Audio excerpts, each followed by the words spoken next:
Burkina Faso has taken control of its gold and cotton production. No more foreign interferences. That's what Burkina Faso is doing.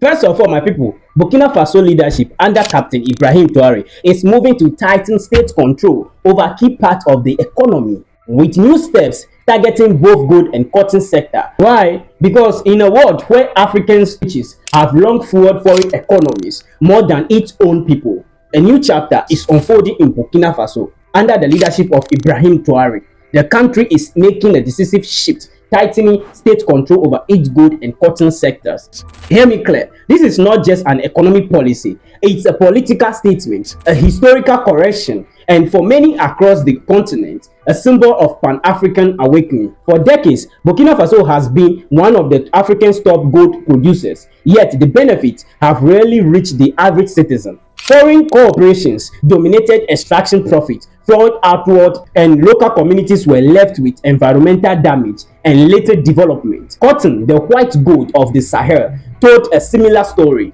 Farmers thrived, but global markets and foreign intermediaries dictated their rewards. Now, Captain Ibrahim Traoré's decision disrupts that cycle. By increasing state control, the Burkinabe government aims to ensure that a greater share of these resources stays within national borders. This means revisiting mining contracts, strengthening state-owned enterprises, and restructuring how cotton is produced and sold. Critics call it risky, supporters call it necessary. From a Pan-Africanist perspective, this move echoes a deeper truth: political independence without economic control is incomplete. The vision of leaders like Kwame Nkrumah was never just about flags and anthems. It was about ownership of a land, of resources, and ultimately of destiny. Traoré's policy taps directly into that unfinished vision. Across Africa, countries rich in natural resources often find themselves trapped in a paradox: wealth beneath the soil, but poverty above it. Burkina Faso's new direction challenges this contradiction. It asks a simple but powerful question: who truly benefits from Africans' wealth? Of course, the road ahead is not smooth.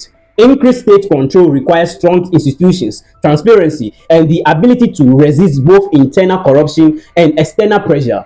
International investors may push back, global markets may react, but for many Africans watching, the significance goes beyond short-term economic frustrations. It's about sovereignty. It's about rewriting the rules of engagement between Africa and the world. And perhaps most importantly, it's about inspiring a new generation to rethink what is possible.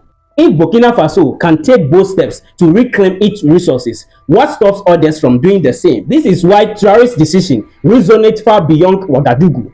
It's being discussed in Accra, Nairobi, Bamako, and beyond, not just as a policy, but as a movement that says Africa must no longer be a supplier of raw material at the mercy of global system, but a controller of its own economic future. In tightening its grips on gold and cotton, Burkina Faso is doing more than managing industry. It is sending a message that echoes across the continent. African wealth must serve African people. And in that message lies the spirit of Pan-Africanism, alive, evolving, and refusing to be ignored. Burkina Faso is moving in a high spirit to take control of its valuable industries. Captain Ibrahim Traoré is doubling down on his push for resource nationalism. The government is now moving to sharply increase stakes in one of the country's biggest projects. Now, reports are indicating that the country plans to increase its stake in the Kiaka gold mine from 15% to 40% via a government decree, reshaping the mine ownership structure.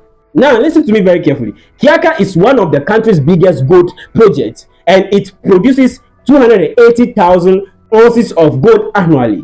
And now, the majority of the mine is owned by an Australian firm, West Africa Resources Limited, with the state owning the majority. Do you hear that?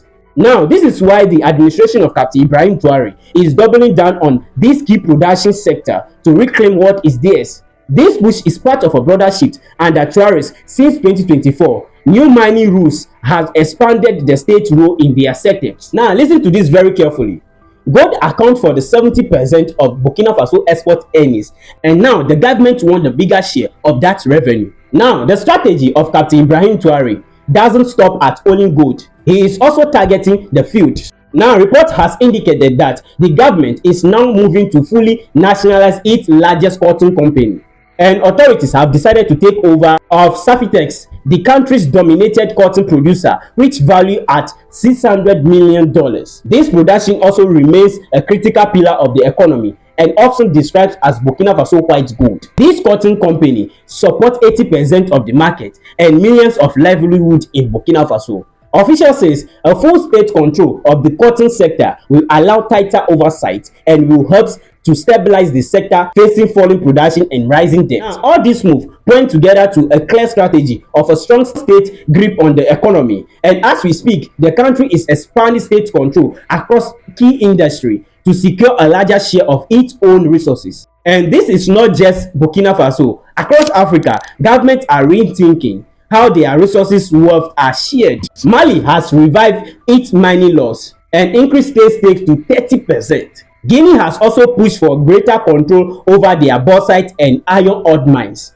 Tanzania has also already renegotiated its major goods contract with foreign investors. And now, the message from Africa countries are clear. The old days of foreign companies taking the lion's share of Africans' wealth are over.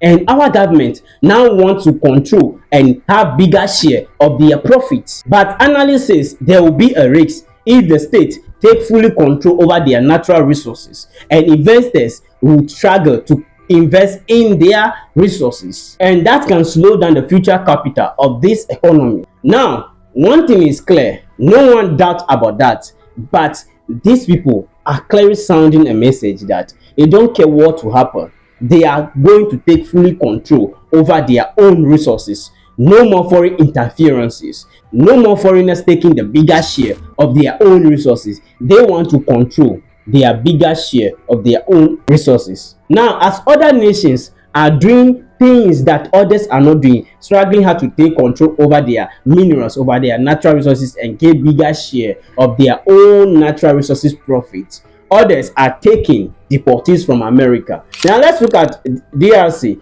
DRC Congo has received 15 deportees from America, and all these people are from Latin America. The Congolese government has confirmed their arrival, saying that the deportees will stay in the country only for a short period. But earlier this month, when the DRC announced that they would receive US deportees, they described the deal as temporary arrangement, and it reflects the DRC commitment to international solidarity. Kinshasa also says that the deal will come with zero cost to the government, as Washington was carrying the needed logistics. But rights groups in the country has raised alarm over this deal, claiming that it threatens human rights of the deportees.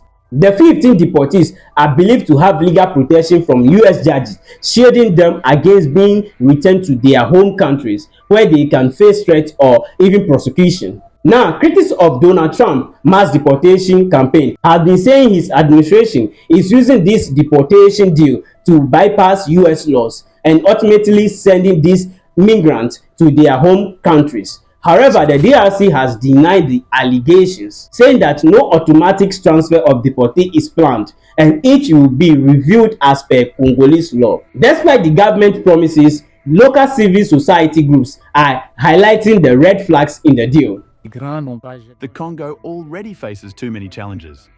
We clearly remember 1994 when we opened our borders with the complicity of the international community, especially France. Today, the Congo has suffered millions of deaths, massive resource looting, and occupation of parts of its territory, partly as a result of that openness. We cannot continue as if we have learned nothing. The locals have also talked about the lack of duration of stays of those migrants and have accused the government of not sharing the detail of the deal that will directly affect their livelihoods. Now, the arrival of US deportees comes at a time when the country itself is grappling with conflict in the mineral-rich east of the country. Now, guys, what do you think about all what is happening in the continent of Africa? What do you think about some of the African countries that refuses to rethink, that refuse to think about their own interests first before looking at somebody, than others that are thinking about their own interests, like Burkina Faso and other countries are rethinking, are reshaping the global stance on their economy? And now others are now being slaves to other nations, like a rubbish dump where when America finished eating, they can vomit it over there. That is what is happening. What do you think about DRC, Google, and Burkina Faso? Whatever it is, drop your opinion in the comment section. Thanks for watching this channel.